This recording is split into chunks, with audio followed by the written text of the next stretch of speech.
Hi Rob, I'm back for part two. It's going to be really short. Just to finish my thought, the technical issue I'm having is my memory card has given up on me, and I did the research, and like that's what happens. They eventually die, kind of planned obsolescence. So I've got this like 32 gig card that I use for these videos, which has been awesome because I can put a whole bunch on there before I run out of memory. Now I've got a backup 2 gig card, and it runs out really fast, as you can imagine. Anyways, I was talking about improv, and as I said, you don't necessarily have to practice improv. What I was going to say, that the people I was describing that don't practice their improv, but they practice all the kinds of things you're practicing to support their improv.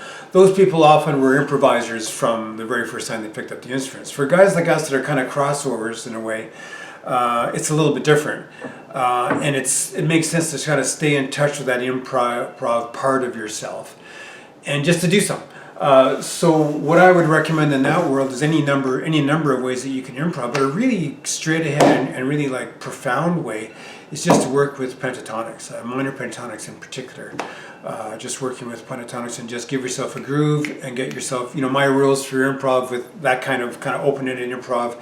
Give yourself a tempo, put a metronome on if you like, or tap your foot, left, right. Doesn't matter what that speed is. And then keep it simple. Give yourself lots of rests. Repeat yourself, and just really have a lot of fun with it, right? Kind of build something, So that's just another thing that you could do. I'd love to hear it, although you don't necessarily have to put it on there. But just to, I feel like if you're doing that, it would be a completely rounded, finished kind of a thing that you're doing with your practicing when you have limited time. And none of this stuff has to be done every day. Like you can rotate through stuff. Maybe one day you do an improv workout and the other day you do 12 keys, or any number of ways of doing it. Anyhow, like I said, a really short part two. Great work. Just such a pleasure to hear what you're doing.